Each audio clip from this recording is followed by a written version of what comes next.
मैं महाराज श्री से आशीर्वाद लेकर अपने काव्य पाठ की शुरुआत करना चाहता हूँ। और पहले मैं आपसे वार्ता करना चाहता हूँ 2 मिनट। जैसा कि अभी हरेंद्र जी ने बताया कि पिता इस जीवन के मूल हैं। प्यारे बच्चों, यहाँ इस ऑडिटोरियम में, अपने कक्ष में, अपने स्थान पर केवल आप ही नहीं बैठे हैं, आपके पापा की उम्मीदें बैठी हैं, आपकी मम्मी का विश्वास बैठा है और आपके परिवार का बंधन आपके साथ बैठा है। तो इस परिवार के बंधन को, उस पापा के विश्वास को और मम्मी की लगन को कभी भी झुकने मत देना। मैं बात शुरू करता हूं अपनी। देखो, बात हिंदी की हो रही है, परंतु जब मैं भारतेंदु हरिश्चंद्र का यह एक दोहा देखता हूं कि निज भाषा उन्नति बहे सब भाषा को मूल और बिन निज भाषा आपने रहे मूड काल। दोस्तों, प्यारे बच्चों, हमारी निज भाषा, हमारी मातृभाषा वो भाषा है जो हमने माँ से सीखी है, अर्थात हमारी मारवाड़ी भाषा, हमारी राजस्थानी भाषा। तो सबसे पहले मैं 4 पंक्तियां अपनी मायड़ भाषा में सुनाना चाहूँ। क्या है? और देखिए, महाराज श्री भी विराजित हैं, इनके सर पर ये पगड़ी है। क्या है राजस्थान साहब? कि सिर पर पगड़ी लांग पगा में न्यारो न्यारो खान। सिर पर, लांग बोलते हैं धोती को, कि सिर पर पगड़ी लांग पगा में न्यारो न्यारो खान, एक वचन की खातिर जो दे देवी अपनी जान, और खीर चूरमो दाल बाटी शान अठैकी होवे है। खीर चूरमो दाल बाटी शान अठैकी होवे है, और बार बार थे शीश नवालो यो है राजस्थान। बार बार यो है राजस्थान। और जब बात आती है अपने झुंझुनू जिले की, और अपना झुंझुनू जिले किस लिए जाना जाता है ये किसी से छुपा नहीं। कहा भी है कि जब जो अंधेरों में चमकता है वह भानु कहलाता है। जो अंधेरों में चमका वो भानु कहलाया, बादलों का सीना चीर कर आया वो जुगनू कहलाया। और जब भी कभी सूची बनेगी शहीदाने वतन की, जब भी कभी सूची बनेगी शहीदाने वतन की, तो सबसे ऊपर नाम ये झुंझुनू आएगा। तो सबसे ऊपर नाम झुंझुनू आएगा। निश्चित तौर पर हमारी ये धरा, हमारी धरती शहीदों की धरा है, और उसमें भी सनातन संस्कृति को सजाए हुए हमारे महाराज श्री जैसे व्यक्तित्व के पावन चरण इस भूमि पर पड़ते हैं, तो निश्चित तौर पर यह भूमि और भी ज्यादा पवित्र हो जाती है। महाराज श्री की पोशाक देखकर, और देवेंद्र जी ने जिनका बार बार जिक्र किया, स्वामी विवेकानंद जी। दोस्तों, बच्चों, स्वामी विवेकानंद जी एक विचारधारा। क्या है स्वामी विवेकानंद? आपके सामने मैं 4 पंक्तियों में समर्पित करना चाहता हूं। हुतात्मा को जो स्वर्ग में बैठकर अलौकिक होकर हमारे मध्य अवश्य रूप से विराजित होंगी। क्या है? कि घनों को जोड़कर ईश्वर आज घनानंद हो गए, पड़े जो बूंद पाने की वही आनंद हो जाए।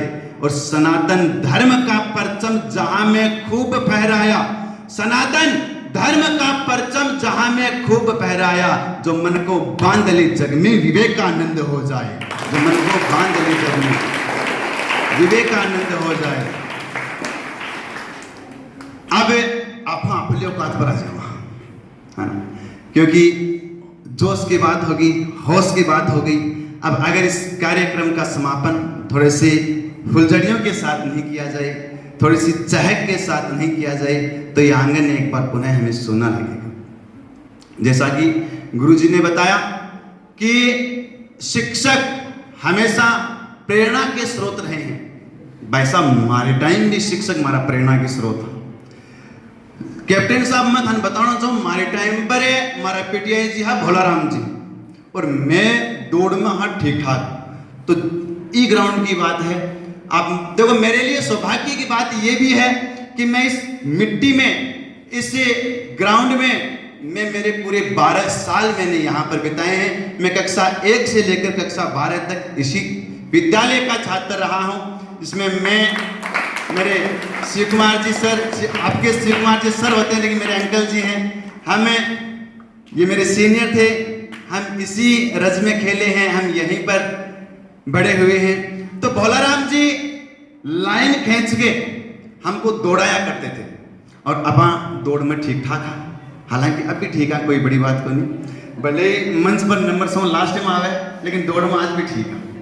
तो बोल जी अपन लाइन पर बिठाता, जे विषय बजाता अपन तुरंत अगले लाइन पर, और बोल जी मार्कन जाता बोलता शाबाश, एक तो बस 6.5 फुट की हाइट, और फिर चुकी जोर से और अपन शाबाश शाबाश पतो नहीं कट्ठी की कुछ तो अच्छा अभी देखो मूलचंद जी सर से बात हो, देखो एक चीज और, जिस प्रकार से हमारे संविधान में उल्लेख भी है, हमारे भारतीय संविधान का अनुच्छेद 343 ये कहता है कि भारत की राजभाषा हिंदी होगी और इसकी सहायक भाषा अंग्रेजी होगी। आज के मंच के मुख्य संचालक हमारे मूलचंद जी हैं और सहायक संचालक के रूप में अंग्रेजी के आपके व्याख्याता गोपाल जी सर, एक बार जोरदार तालियां इस शानदार व्यवस्था के लिए, जो कि भले ही नियोजित नहीं हो लेकिन फिर भी एक सुनियोजित ढंग से की गई है।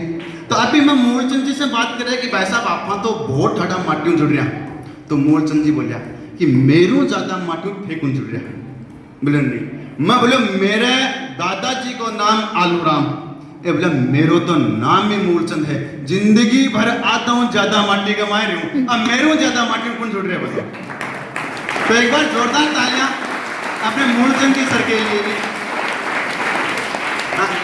एक बार क्या हुआ, मैं और आपके शिव कुमार जी सर हम एक बाहर एक कार्यक्रम में गए हुए थे और संयोग ऐसा बना कि आते समय एक कोई 5 स्टार होटल में खाना खाने के लिए रुक गए, और जैसे ही लिस्ट आई, ये भी मास्टर मैं भी मास्टर, मैं तो 90 आदमी, हाँ एक चाय का मैं 2 भोगली फंसा के पिपाड़ा।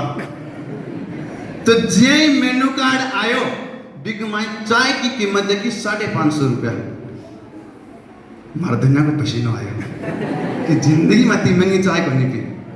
हाँ बात है हरियाणा की, और जैसे हम वेटर आया कि सर मैं आपके लिए क्या लाऊं, हमने उसे कहा छाछ राबड़ी है, बोला नहीं है, लापसी है, बोला नहीं है, बोला गुनियानी है, नहीं है, ताला है, बोले हाँ लगा दे। राजस्थानी आदमी कहीं फंस नहीं सकता साहब। अरे राजस्थान क्या है, 4 पंक्तियां में एक बार पुनः अपने काव्य पाठ की अंतिम आपके चरणों में, महाराज श्री के चरणों में समर्पित करना चाहता हूं। क्या है राजस्थान कि जिस मिट्टी में जन्म लिया उस मिट्टी का गुणगान लिख देता हूं, जिस मिट्टी में जन्म लिया उसका गुणगान लिख देता हूं, जो नभ में कहीं खो गए वो अमर बलिदान लिख देता हूं। और जब भी कोई पूछता है मुझसे शौर्य का पता, तो मैं बिना हिचकिचाहट राजस्थान लिख देता हूं, तो मैं बिना हिचकिचाहट राजस्थान लिख देता हूं।